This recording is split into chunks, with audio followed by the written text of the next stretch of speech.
오늘 본문 말씀 읽은 게 스토리가 여러분 머릿속에 딱 들어오죠? 다 알고 있는 이야기예요. 중요한 것은 오늘 말씀의 제목이 이방 여인의 믿음인데요. 이방 여인이 예수님께 와서 자기 딸이 귀신 들린 거에 대해서 도와달라고 요청을 하고 결국은 종국에는 그 딸이 나음을 받은 거예요. 자, 이게 결말은 그렇게 나와 있습니다. 이렇게 알고 있어요. 근데 여기에 보니까 헬라인이요 수로보게니 족속이다 이런 말이 나와요. 헬라인이요 수로보게니 족속이다. 이제 예수님께서 이렇게 갈릴리 지방을 출발해서 또 두로와 시돈 지방을 가시는 게 여기 앞에 보니까는 아무도 모르게 그러니까 지금 자맹을 하시는 건지 제가 생각하기에는 다양한 사역들을 지금 하시고 나서 조금 뭐라 그럴까 너무 무리에 휩싸여서 조금 쉬려고 쉰다기보다도 약간 좀 그런 걸 좀 피해서 또 다른 지역에 복음을 전하기 위해서 가는 거예요. 근데 이거를 사실은 우리가 알다시피 예수님의 그 공생의 그 사역은 그 복음을 전하는 일에 아주 그냥 초점적이 돼 있잖아요. 이것이 어디든지 간에. 자, 이제 그런 측면에서 가는데 은밀하게 움직이긴 하셨으나 그 소문이 워낙에 많이 나서 다 알고 있었던 거예요. 그러는 차에 그 소문을 듣고 이 이방인이 예수님께 나온 겁니다.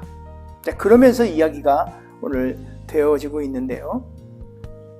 그 여인이 헬라인이고 스로보니게 족속이라고 그래요. 여러분 스로보니게라는 데를 아시나요? 혹시? 들어는 봤는데 저는 이 말에 늘 생소했어요. 수로보니게 수로보니게 이게 이제 시리아하고 이게 두 지방을 페니키아라는 지방. 그러니까 성경에는 베니게라고 얘기하는데 이게 이제 현재로는 이제 보니까 페니키아.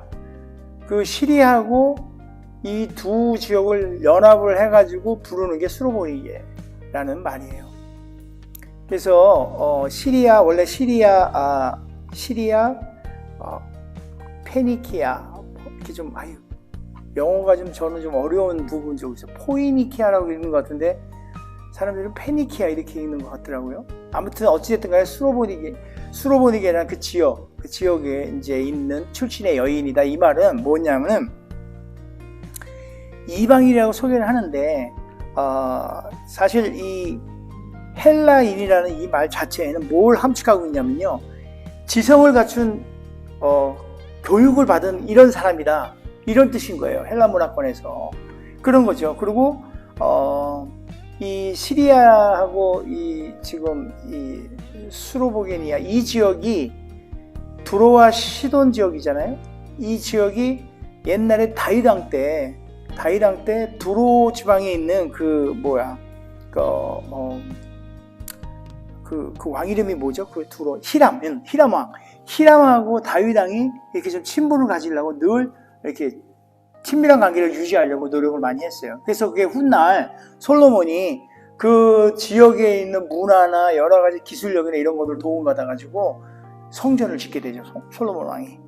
그래서 그 지역이 문화적이나 왜냐하면 거기가 해안이 있고 무역 도시였고 이러다 보니까 거기서 이렇게 부유한 그러니까 유대 지방하고는 전혀 그 삶의 그 어떤 퀄리티라고 얘기는 좀 뭐하지만 이렇게 부유의 차이가 좀 있었던 그런 지역의 여인이기 때문에 이방인이고 또 교육을 좀 받은 사람이고 또 부유한 나라에 살고 있는 이런 사람임을 우리가 엿볼 수 있는 거예요. 그래서 그 여자는 또 그렇게 다른 지방보다 좀 부자 나라에 있고 교육도 좀 받았고 그러니 어찌 보면 굉장히 자기 나름대로는 자부심이나 이런 긍지가 좀 있었던 그런 사람일 거예요. 그런데 이런 어찌 보면 조금 위치에 있는 사람이 예수님이 오신다는 소리를 듣고 다급하게 예수님 앞에 와서 무릎을 꿇고 엎드려 예수님한테 조아리는 거예요. 그 이유는 단 하나예요. 오늘 우리가 본문에 읽었듯이 그 딸 아이가 귀신 들린 거기 때문에 그리고 이분은 귀신 들린 자를 쫓아내는 이가 예수님이고 이런 것들을 이미 소문을 통해서 다 알고 있었기 때문에 다른 거 필요 없는 거예요. 여러분, 우리 자녀가 어려움을 겪는다 그러면 뭐가 앞뒤가 있겠어요? 그죠? 그냥 무조건 간 거예요. 근데 이렇게 딸이 귀신 들려가지고 어려워가지고 힘들어하는 이런 거를 보는 엄마의 입장에서는 날마다 참 괴로웠을 것 같아요. 그런데 그 소식을 듣고 귀신을 쫓아내어준다는 유대인들에게는 메시아라는 사람이 오는 거야. 그러니 한 걸음에 달려나가는 거죠. 한 걸음에 달려가는 거예요. 예수님의 소식을 듣고. 그런데 말입니다. 우리는 사실 우리 주변을 한번 보세요. 이 기쁜 소식이잖아요. 예수님의 그 기쁜 소식, 복된 소식, 기쁜 소식, 유한겔리형 뭐 이런 이 좋은 소식을 들은데도 불구하고 요동치 않은 사람들이 우리 주변에 좀 있어요. 더러더러 있죠. 그죠? 심지어는 교회 가운데도 있지 않나라는 생각도 해봐요. 아무튼 어찌됐든 간에 이 여인은 복된 길을 가진 것 같아요. 그 소식을 듣고 그 복된 길로 말미암아 마음으로 듣고 찾아온 거잖아요. 그런 걸 보면 저와 여러분들은 정말 복동이에요. 그렇잖아요. 우리도 그 복된 소식을 듣고 주님을 영접하고 우리가 그런 삶을 살고 있는 거잖아요. 특별히 이 여인은 그러니까 다른 그 예수님의 그 공생의 기간 동안에 보면은 많은 이들을 치유하고 그러잖아요. 그럴 때마다 뭐 예수님이 이렇게 있을 때 와서 뭐 랍비어라는 사람도 있었고 선생이요 뭐 여러 가지. 그런데 이제 유대인들이 특히 이 구약을 통해서 메시아를 부를 때 주 다윗의 자손이요 이런 표현을 하잖아요. 우리 지난번에도 이 표현을 했던 일을 우리가 기억합니다. 근데 이 헬라인, 이 이방인 이 여자도 우리 주님을 부를 때 주 다윗의 자손이요. 이방인에도 불구하고 이런 호칭을 쓰는 거예요. 유대인들이 쓰는 그 호칭, 메시아를 부를 때 그 호칭, 유대인처럼 아주 정확하게 주 다윗의 자손이요 라고 해요. 근데 그렇게 불렀는데 보통 예수님이 그렇게 이제 들으면 누구냐, 뭐 그를 데리고 오라, 뭐 여러 가지 이렇게 표현할 텐데 예수님은 아무 말 안 하세요. 침묵을 하시는 거예요. 피곤해서 침묵을 하셨는지 아무튼 아무 말도 안 하셔요. 대꾸도 안 하시고. 근데 이제 보통 그렇게 뭐 데리고 오라 뭐 이렇게 했는데 그런 거 안 하고 오히려 마태복음에 보니까 이제 같은 사건을 놓고 마태는 이렇게 표현해요. 나더러 주여 주여 하는 자마다 다 천국에 들어갈 것이 아니요 다만 하늘에 계신 내 아버지 뜻대로 행하는 자다 들어가리라. 이 마태복음에서 마태가 이런 식의 얘기를 해요. 주여 주여 부르는 자마다 천국 가지 않는다고 이런 표현을 해요. 근데 이 예수님을 이렇게 다윗의 자손이여라고 부르는데도 불구하고 예수님은 침묵을 하는 거예요. 그 의미가 그 여인의 어떤 속도 다 알고 하니까 그걸 그냥 거절해버리는 그런 뜻인지 그런 것 같지는 않고요. 우리가 끝을 알기 때문에 이렇게 얘기할 수 있겠지만은 아무튼 예수님은 자신과 모두가 이렇게 그 이방인이라는 그 여인이 그 이방인임을 분명히 알고 있는에도 불구하고 그렇게 부르는 그 여자에게 야, 넌 신기하다 야 이렇게 얘기하지 않고 그냥 아예 무시해버리는 거예요. 그것은 어쩌면은요, 이게 제가 하는 이 생각이 꼭 맞지는 않지만 성경의 여러 가지 정황을 통해서 보면 그런 것 같다는 거예요. 한번 들어보세요. 여러분도 수경에 갈지 만약에 다르다 그러면 그냥 혼자 생각하세요. 아무튼 어찌됐든 간에 예수님이 그렇게 한 것은 예수님께서 이방인과의 어떤 뭐라 그럴까 만남을 한번 이렇게 함께 했던 그 제자들에게 보여주는 것 같아요. 너희들의 마음을 보고 또 이방인의 어떤 이 고백을 보고 이런 것들을 우리에게 보여주는 것 같다는 생각을 해보게 됐어요. 그냥 단순한 호칭을 통해서 예수님과의 만남이 이루어지지 않는다는 것을 오늘 이 시간에 주님께서는 보여주시는 것 같아요. 바꿔 말하면 믿음은 단순히 입술의 고백으로만 그치는 것이 아니다. 이게 사실 굉장히 큰 포인트예요, 여러분. 믿음이든 뭐 신앙이든 뭐 어찌됐든 이런 모든 관계들은 입만 갖고 하는 일이 아니라는 거예요. 왜냐하면 주님께서는, 하나님께서는 우리 마음에 뭘 본다고 그래? 중심을 보신다잖아요. 우리 마음을 관찰하시는 분이잖아요, 주님은. 우리는 단지 주일날 이렇게 주님께 나와서 그분의 이름을 부르고, 뭐 오늘 찬양도 했지만 찬양도 하고, 그것이 우리의 할 일을 다 했다, 뭐 이렇게 여길지도 몰라요. 그러니까 하나님 앞에 이렇게 뭐 멋지게 저 보세요. 오늘 굉장히 근사하지 않아요? 넥타이도 멋지고, 이렇게 잘 차려입은 외모, 또 화려한 뭐 또 기도하면서 이 화려한 그 미사역을 통한 그 기도, 이런 것들을 하나님 보시는 게 아니라 우리의 마음을 보고 계신 것이잖아요. 정말 너희들 나 사랑하는 마음으로 나왔어? 그냥 마지못해 나온 거 아니야? 정말 진실한 마음으로 하나님을 바라는 그런 마음으로 나왔어? 만약에 그렇지 않다면 하나님께서는 결코 우리 예배를 받지 않으실 것 같아요.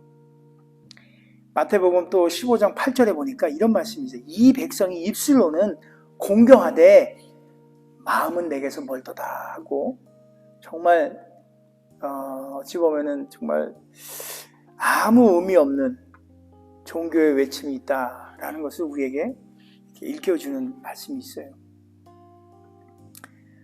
그러니까 종교적인 어떤 행위나 이런 걸 위해서는 예수님과의 만남이 이루어지지 않는다는 건 여러분도 알고 저도 알고 다 알고 있는 거예요.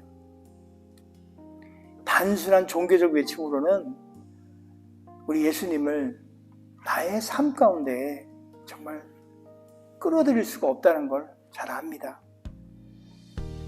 그래서 한번 생각해 봐요. 이 헬라 여인이, 이 이방 여인이 지금 다윗의 자손이라고 예수님을 부를 때 그 외침이, 과연 그 외침이 단순히 종교적 외침이었을까? 아니면 어땠을까? 진실한 외침이었을까? 아니, 오늘 우리가 드리는 이 예배가 신령과 진정을 다하는 그런 예배인가?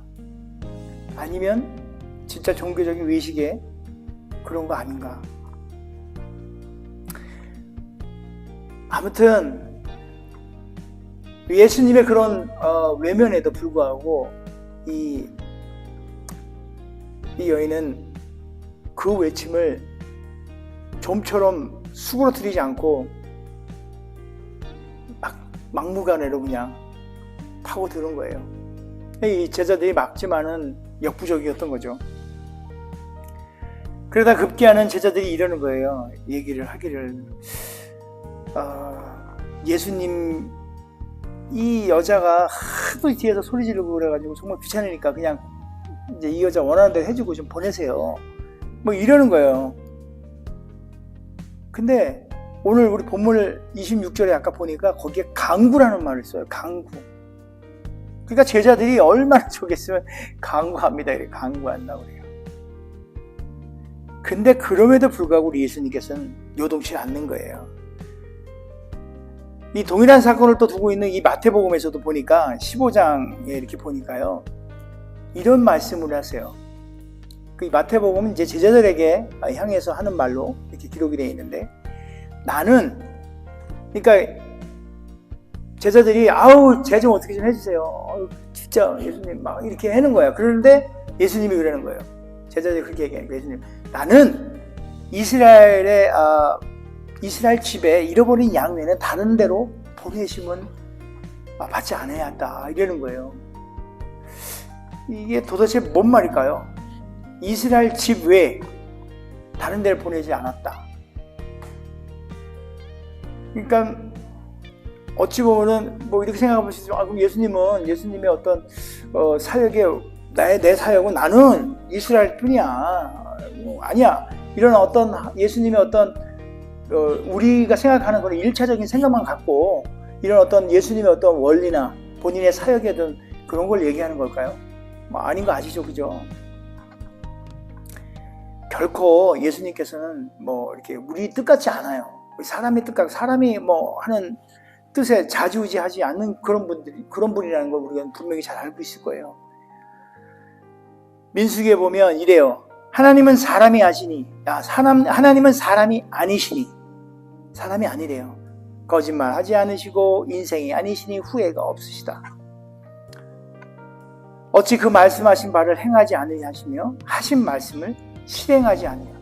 하나님은 거짓도 없으시고 그저 그냥 처음과 끝이 항상 동일하게 가르치는 그런 확고하신 분이에요. 하나님의 그 뜻은 이스라엘 백성만을 위함이 아니고 만민을 대상으로 한 사역이었어요. 예수님께서 유대인을 중심으로 일단 사역한 거는 맞아요. 그죠? 그건 사실이에요. 그러나 결단코 이방인들을 이렇게 멀리하거나 꺼려했던 분은 아니에요. 왜냐면 우리 성경에 나왔잖아요. 데가볼리 같은 지역에서도 예수님께서 이렇게 거기까지 가서 복음을 전하고. 그럼 오늘 이게 조금 전에 말씀드렸던 이 말씀은 무슨 뜻일까요? 이스라엘 집에 잃어버린 양 외에는 다른 데로 보내시지 않았다. 이 말은.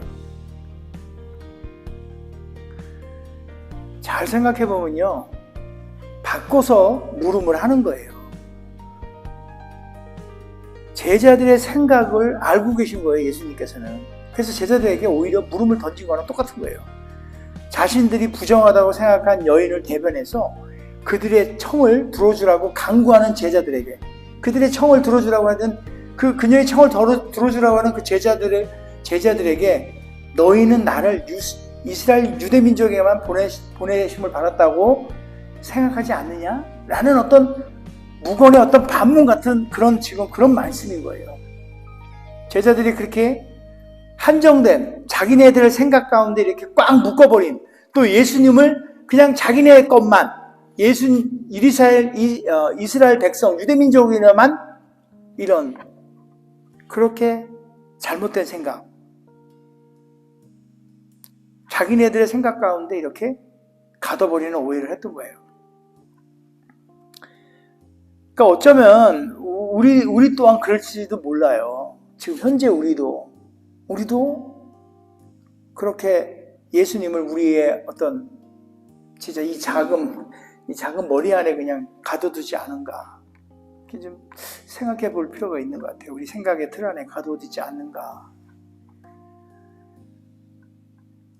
그 유대인들은 이렇게 자기네들이 만든 어떤 전통적인, 그러니까 뭐 우리가 얘기하면 관례라고 얘기할 수도 있겠고, 전통이라고 얘기할 수도 있고, 윤례, 전통적인 윤례를 통해 가지고 그 사람들은 그것을 통해서 다른 이를 정죄도 하고 비난도 하고 이랬던 것 같아요.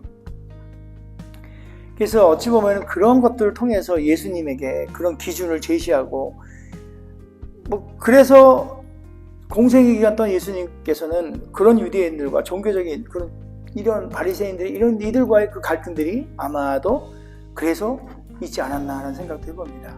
그들이 자기네들이 만든 어떤 600 몇십 가지의 그 율법들 있잖아요. 규율들, 이런 것들을 가지고 사람들을 훈계하고 가르치고 막 이랬던 거잖아요. 그런 것들 때문에 헛된 예배, 진짜 하나님 앞에 드려지는 그런 예배가 아니라 자기네가 만들어버린 어떤 틀 안에 가둬넣어버린 그런 예배를 그들은 드렸지 않았나 하는 생각을 해봅니다. 현대에도 마찬가지예요. 우리가 약간 좀 어떤 종교화가 되어 있는 거야. 형식적인. 매주 교회를 빠짐없이 출석하고 공예배에 참석하고 뭐 이런 것들이 그냥 뭐 당연한데요. 그게 기독교인으로 다 하는 걸로만 이렇게 딱 고정시켜 놓고, 진정한 기독교인이라면 그런 종교적인 형식만을, 물론 중요해요. 그렇게 해야 되는 것들이 있어요. 왜냐하면은 뭐 그게 꼭 형식만이 아니라 그게 마음으로서 나올 수밖에 없는 그런 것들이 있잖아요. 근데 꼭 그것이 이렇게, 그러니까 좀 얘기를 좀 해보면 이런 거예요. 한 예로요. 새벽기도, 우리 교회 지금 새벽기도를 못 하고 있어요, 그죠? 여기 다른 교회 빌린다고 하는 그런 적어도 있겠지만 다양한 이유도 있겠죠. 새벽기도가 지금 우리 교회에 지금 드려지지 못하고 있죠. 우리 한국교회 그 새벽기도의 어떤 걸 보세요. 처음에는 교회가 부흥을 하고 또 어떤 뭐라 그럴까요? 더 많은 하나님 앞에 더 많은 기도의 기회를 갖고 그래서 이 새벽 기도가 부흥의 길을 인도했던 것만은 사실이에요. 그러나 그 새벽 기도가 부흥을 했다 이렇게 단정 지을 수는 없어요. 그런데 지금에 와서 그 새벽 기도가 뭐가 됐냐면 그것이 어떤 그리스도인들에 대한 어떤 종교적인 믿음에 대한 잣대가 되어버렸어. 참 재미난 표현일 수도 있겠죠. 새벽 기도를 하느냐 안 하느냐에 대해서 너는 그리스도인이 아니냐 이런 식의 어떤 좀 획일화된 어떤 종교적 잣대를 이렇게 만들고 심지어는 좀 안 된 얘기지만 새벽 기도를 해야지만이 진실한 기독교인이야 그리스도인이야 뭐 이러고 특별히 이제 주의 종들은 새벽 기도를 안 하면 주의 종의 자격이 없어. 무슨 장로가 무슨 안수집사가 새벽 기도를 안 해. 그건 뭐 말도 안 돼. 뭐 이런 물론 해는 것이 좋죠. 그러나 그것이 어떤 잣대를 대해서는 안 된다. 이런 얘기를 이제 요즘 생각이 좀 들긴 해요. 전통이 어떤 한때에 일어났던 어떤 부흥 같은 그런 것들이 진리를 넘어서면 안 되는 거예요. 본질이 변해버리는 거잖아요. 아무튼 우리들이 만든 어떤 전통이 진리의 자리에 오르지 않도록 우리는 참 조심해야 되고 정말 깨어 있어야 될 줄 믿습니다. 오늘날 기독교인들이 이 사회에서 영향력이 없어. 정말 영향력이 없어요. 많은 기독교인들이 종교적인 면에서만 치중되는 까닭이 아닐까 생각을 해봅니다. 교회에 나가고 신앙생활을 열심히 한다는 사람들이 사회에서는 세상 사람들보다도 정말 못한 그런 삶을 사니까 그런 것들이 보여지니까 세상 사람들은 기독교를 외면하는 거예요. 심지어는 기독교를 이렇게 이상한 말로 부르잖아요. 우리가 진짜 심각하게 고민해야 될 것은 예수님께서 우리의 예배를 또 우리가 예수님을 향한 그런 외침들을 이방 여인이 부르는 것처럼 우리의 외침도 예수님께서 외면하고 있지는 않을까 생각해 볼 필요가 있다고 생각합니다. 예수님께서는 정말 전심으로 부르시는 이들에게 항상 함께 있다고 저는 믿어요. 그 믿음으로 이 여인은 단련한 것 같아요. 그래서 우리는 단순한 어떤 종교적인 틀에만 가둬놓지 말고 이제는 내 안에만 가둬놓지 말고 진짜 어떻게 보면 세상 전역에 확장을 해야 돼. 그게 복음 전하는 일이에요, 결국은. 자, 아무튼 이 이방 여인이 이제 군중을 뚫고 딱 이제 예수님 앞에 엎드려요. 근데 예수님 입에서 또 이제 좀 특별한 말이 또 나오죠.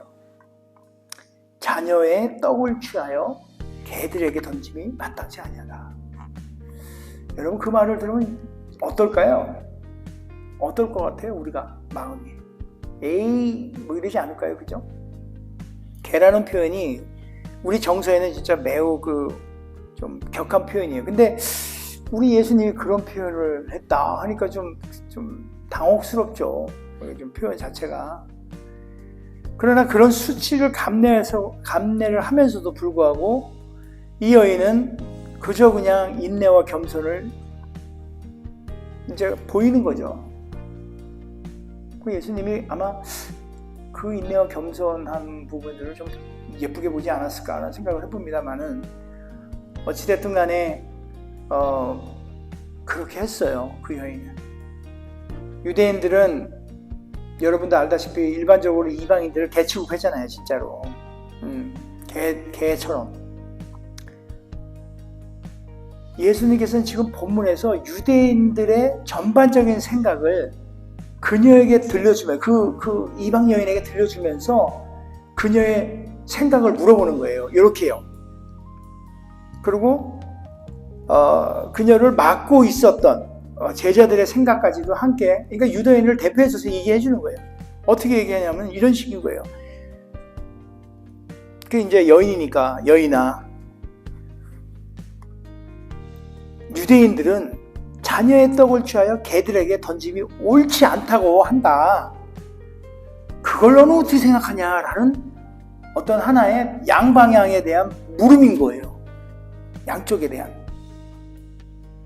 그랬더니 이 이방 여인이 자신이 가지고 있던 생각, 자신이 어떤 생각을 갖고 있는지를 바로 답변해, 주저함이 없이. 그랬더니 뭐라고 하냐면, 예, 주님, 그 말이 맞기는 합니다만은 개들도 그 주인의 식탁에서 떨어진 빵 부스러기를 먹지 않나요? 여기 중요해요. 비록 그 부스러기 같은 그 은혜라도 정말 하나님의 은혜라면 그 부스러기 같은 은혜로도 내 딸을 치유할 수 있습니다라고 이 여인이 믿음의 고백을 해버린 거예요. 그러면 그 순간 그거를 듣고 있던 예수님 제자 또 그 주변에 있는 모든 이들이 정말 의아하게 생각할지도 몰라요. 근데 이 여자가 왜 이렇게 얘기를 했냐면요, 어떤 그 문화적인 그 배경을 조금 아셔야 되는데, 이때 당시 예수님 당시의 문화가 보면은 그 당시에 빵하고 야채를 같이 이렇게 먹는데 손으로 이렇게 먹잖아요. 근데 빵이 남으면요, 빵 부스러기를 렌중에 이렇게 손에다가 손으로 닦고 빵으로 손을 닦은 다음에 그 빵을 버려요. 그건 이제 개들이 이제 먹는 것들이에요. 그러니까 이 여인은 그런 거에 착안을 해가지고 그렇게 얘기하는 거예요. 그러니까 우리가 볼 때에는 참 미련하다 하지만은, 아까 얘기했듯이 헬라인도 굉장히 지혜롭고 또 부유하지만, 그럼에도 불구하고 그 버리는 빵, 그 부스러기 같은 빵, 손으로 닦은 그런 빵도 먹으면 배부르다는 걸 알아요. 먹으면 아무런 문제 없다는 거예요. 예수님도 그랬잖아요. 사람의 입으로 들어가는 게 더러운 것이 너희들 입에서 나오는 것이 더럽다고 그랬듯이, 이 여인은 그걸 알고 있는 거야. 더러운 게 아니라는 거야. 대체 그 은혜로 인해서 내 딸이 치유받을 수 있다는 것을 이 여자는 확실한 믿음으로 알고 있었던 거죠. 우리가 이 사건을 통해서 생각해 보고 싶은 것은, 또 예수님께서 이 여인을 통해서 제자들에게 보여주고 싶었던 것은, 그녀의 그 악착 같은 그냥 쫓아가고 끈질긴 뭐 이런 것이 아니고 확실한 어떤 믿음이에요. 예수님은 단지 말로만 주님을 따르지 말고, 종교적인 어떤 그런 영역에서 주님만 따르려 하지 말고, 확실한 믿음을 가지고 하나님의 은혜와 능력을 힘입고 살아갈 것을 이 이방 여인을 통해서 오늘 우리들에게 보여주고 있다고 생각을 합니다. 그냥 부스러기라도 주님, 그래서 정말 맞아 죽을 걸 알면서도 다가가는 거예요, 예수님께. 그래서 저는 그래요. 신앙, 믿음, 보고 뭐 이런 것들이요, 목숨 걸고 받아야 돼요, 주님의 그 은혜를.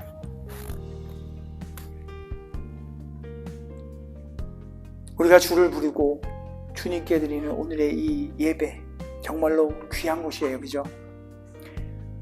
시간을 내어서 드리는 그 기도들, 또 전도하는 시간, 뭐 여러 가지, 또 우리가 모임을 갖고 그렇게 하는 것들, 아주 매우 중요한 일입니다.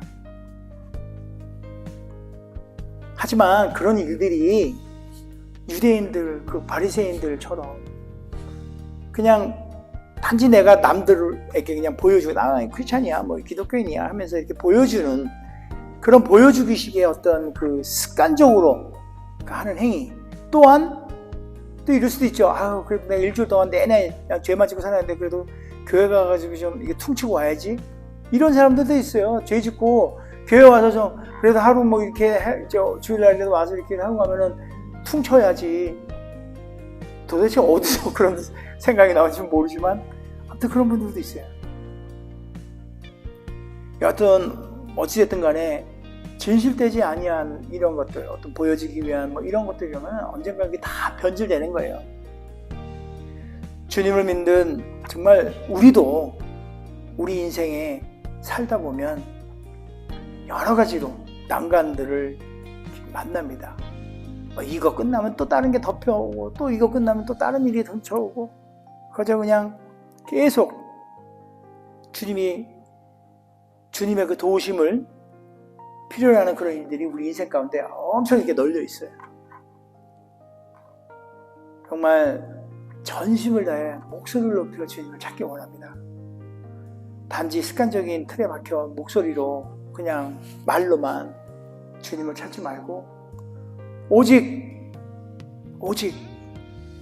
그분께서 진짜 어떤 은혜를, 손을 닦아서 던진 은혜든 흘린 은혜든 찌꺼부리하는 은혜든 어떤 은혜를 주시든지 그 주시는 은혜가 우리의 삶을 완전히 변화시킨다는 것을, 또 우리가 처해진 그 어렵고 곤란한 그 환경조차도 어떤 은혜도 능히 해결해 줄 수 있다는 것을 믿으시길 바랍니다. 그리할 때 우리의 모든 삶의 영역에서 주님의 역사하심을 확실하게 경험하게 될 줄 믿습니다. 이제 우리 더 이상 잠자는 믿음이 아닌 살아 숨쉬고 역동하고 행동이 반드시 뒤따르는 그런 믿음을 소유하시기 바랍니다. 이런 이방 여인의 그 믿음을 저와 여러분도 소유해서 정말 우리 예수님과 함께 주님 만나는 그날까지 주의 길 잘 감당하며